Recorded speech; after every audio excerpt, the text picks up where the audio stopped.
Извлечкан, понижен, пикнат во комбе. Ова е пораката што ја испрати политичката елита со опсењето на Џулијан Асанж. Пред еквадорската амбасада немаше демонстранти, само новинарски екипи го чекаа со подготвени камери. Ова е незаконски, не одам, извикнуваше Асанж.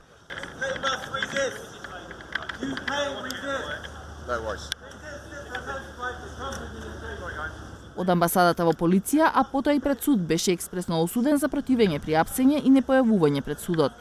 Џулијан Асанж не излезе од амбасадата на Еквадор. Еквадорскиот амбасадор ја покани британската полиција внатре и тој беше веднаш уапсен. Критичарите на Асанж може да се радуваат, но ова е мрачен момент за слободата на печатот. Сигурно целиот парламент ќе ја поздрави веста дека лондонската полиција го уапси Џулијан Асанж. Уапсен е за кршење на условите за ослободување со кауција, поречи си 7 години во еквадорската амбасада. Уапсен е и во врска со барањето на властите од САД за екстрадиција. Еквадор, кој го штитеше од 2012-та, сега го обвинува Асанж дека продолжил да објавува документи за незаконски действија во други држави, поврзувајќи се со Wikileaks тајно преку компјутер со дисторзирани сигнали и ги блокирал камерите во амбасадата. Го прекрши правилата за немешање во внатрешните работи на други држави. Последниот инцидент се случи во јануари 2019 кога Wikileaks објавија документи за Ватикан.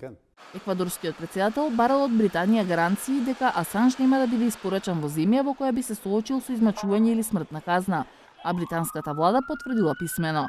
Сепак на 12 јуни ќе се разгледува дали ќе биде екстрадиран во САД, кои го бараат поради објавување на илјадници тајни владини документи.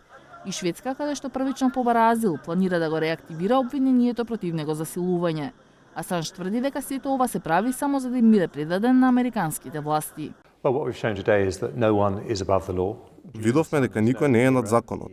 Џулијан Асанж не е херој. Се криеше од вистината со години и години.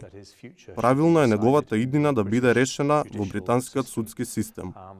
Wikileaks тврдат дека Департаментот за правда на САД гради случај против Асанж за протекувањето на мејловите на демократите, хакирани од Русија за време на изборите во 2016-та. Асанж инсистира дека изворот на мејловите не е Русија. Од кампањата на американскиот претседател Трамп сведочаа дека контактирале со Асанж пред Wikileaks да ги објави документите. Асанж ја основа Wikileaks во 2006-та, а 4 години подоцна се прославија со објавените тајни документи, обезбедени од поранешниот американски воен разузнавач Челси Менинг. Меѓу нив беше и снимка од американски воен хеликоптер кој убива луѓе во Ирак и други чувствителни информации за војните во Авганистан и во Ирак.